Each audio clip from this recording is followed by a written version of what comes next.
When two of the best special forces units in the world, known for their unmatched abilities and highly trained personnel, unite in a battle against a common enemy, victory would feel like killing a lamb. But don't be mistaken, this story is not just about military strength, but a tale of strategy, bravery, and fierce rivalry. One thing about the military is that unexpected alliances are sometimes formed in the dark world of special operations to fight a common opposition. Today, our focus is on one such unlikely alliance, the day the American Green Berets and the Russian Spetsnaz came together to fight their enemy. The year was 2001, and the devastating 9/11 attacks had yet to take place. The United States of America had just declared war on terror, and this secret and unexpected alliance was formed. Many were unaware of the top-secret special unit called the Green Berets, not even the media. But they were all stationed throughout the world, where they trained foreign armies and sometimes carried out undercover operations. Although the Green Berets did not often engage in combat, as the decade was officially one of peace, when the Kosovo conflict broke out in Europe's Balkan region in the 1990s, they were called to action. The Green Berets were quickly sent to Kosovo and Bosnia to maintain peace. These U.S. forces got to the assigned area, but the challenging terrain and mastering the locality were serious difficulties even for these highly trained men. As a Special Forces weapons sergeant with the 10th Special Forces Group, Mark Giaconia was assigned to a squad that was in charge of supporting Russian forces with the responsibility of patrolling a section of the Serbia-Kosovo border. And just like that, in that sensitive time, the Green Berets had to work with Russian Spetsnaz. You may be asking why these two powerful forces teamed up instead of doing their separate patrol tasks. Well, an Albanian sniper had earlier shot and killed a Russian soldier, giving them the perfect reason to avenge their brother and wipe out those rebels. The sniper who killed the soldier belonged to the Liberation Army of Preševo, Medveda, and Bujanovac, UCPMB. A militant group that operated in the demilitarized zone between Kosovo and Serbia and was named after neighboring villages. The Americans speedily assisted their Russian counterpart by setting up a landing zone so that the body of the fallen soldier could be removed by helicopter. But then, how did they avenge their brother? With their expertise in unconventional warfare, the Green Berets needed all the assistance they could get through the terrorists' tricky web of caves and hideouts. Given their vast experience during the Soviet-Afghan War, the Russian Spetsnaz could offer priceless strategies and insights. They were counterparts to the Russian troops, but several of them were airborne. Together, their goal was to obstruct the local UCPMB rebels' movements in Albania. The United States and its Russian partners went on to collaborate in the mountains and forests surrounding Kosovo for a period of 6 months. And here is where the magic of friendship happened.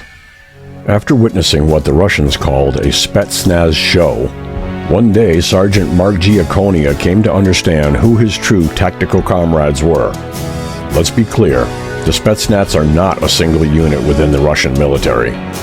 They are any Russian military special operations unit, such as the Airborne Forces, Russian Navy, or FSB, previously the KGB.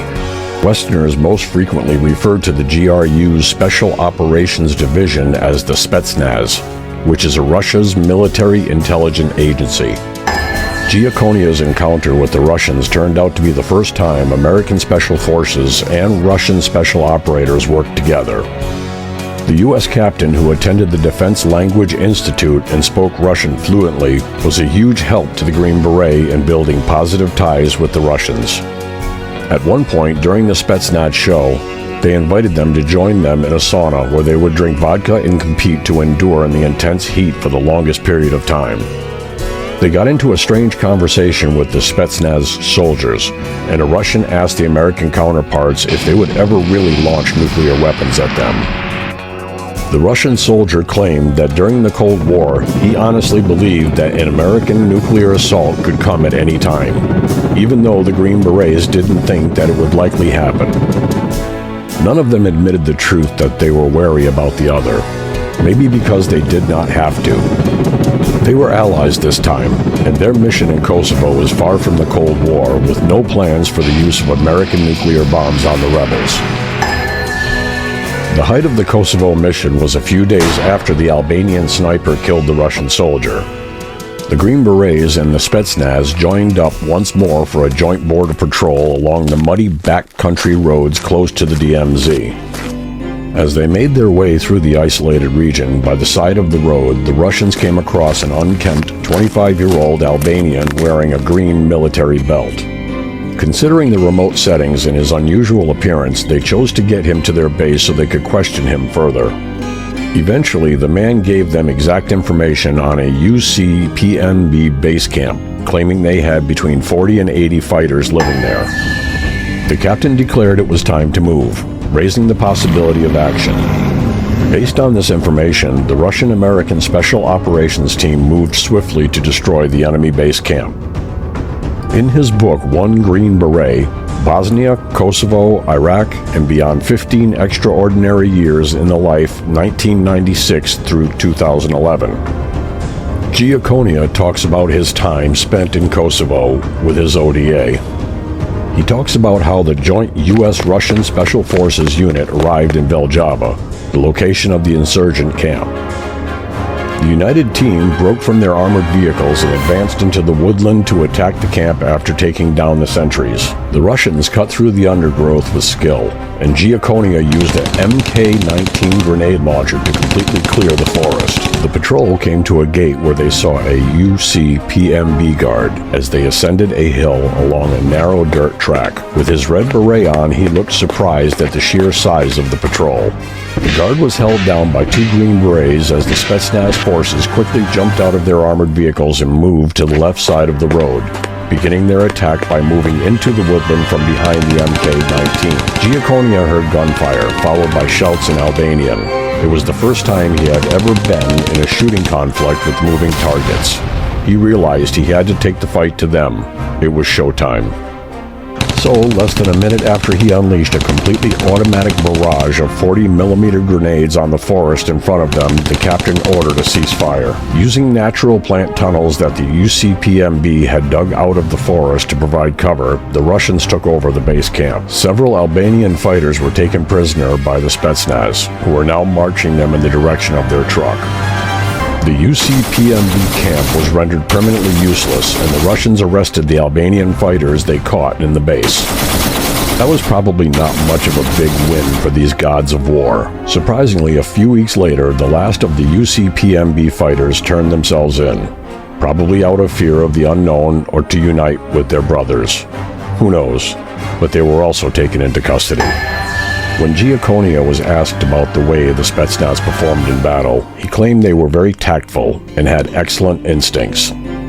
They were extremely disciplined, in excellent physical condition, took good care of their weapons and equipment, and could shoot well. To put it briefly, he expressed his admiration for these people he called badasses in spirit. To celebrate these badasses and culminate the alliance, the American soldiers later asked the Russian soldiers to have drinks at the bar located in the team's house basement after the raid. And here is the conclusion we have been able to draw from this story. These two special units combined their strengths, coordinated their strikes, and shared intelligence in the little-known territory.